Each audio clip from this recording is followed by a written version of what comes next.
Diversify. Diversify. To diversify. Diversify and accelerate energy independence.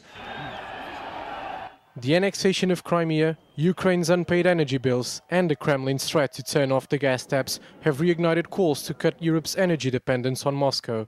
The EU gets around a third of its gas from Russia, according to Eurostat data. 40% of that currently passes through a network of pipelines in Ukraine.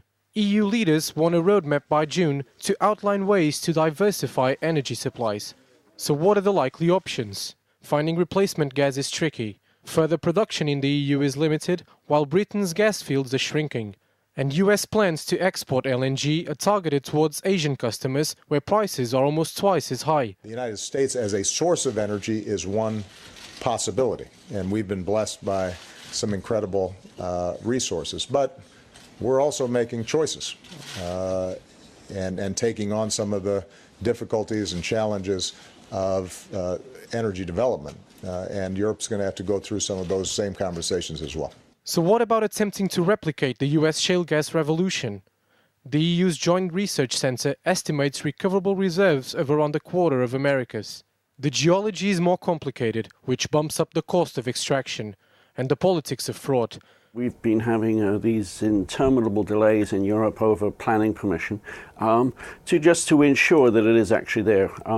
We have to actually drill some things. We can't, there's all kind of wonderful technologies of hydraulic fracturing and seismic imaging and so on, but we can't use telepathy to get it out of the ground.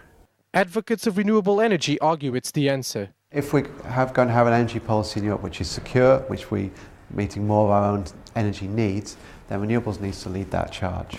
Yes, we need other technologies as well, other sources of fuel, but renewables are low carbon. We have the resources here. UK has, for example, one of the best wind resources in the world, so let's use it. But critics argue the economics of solar and wind power don't stack up. Renewables also require backup by conventional power stations. What about a cheaper and greener return to coal? Clean coal technology captures CO2 emissions, burying them in disused gas wells. The key issue is to have a bridge between old coal and new coal.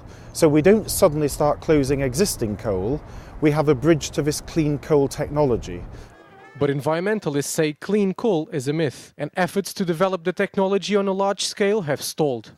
Whether it's clean coal, nuclear, shale gas or alternative imports, there's no easy option. Europe will need to stitch together a patchwork of measures, balancing security, cost and the environment. It will take time and political will, but the Ukraine crisis will force the EU's hand in putting energy security at the top of the agenda. Duarte Garrido, Reuters.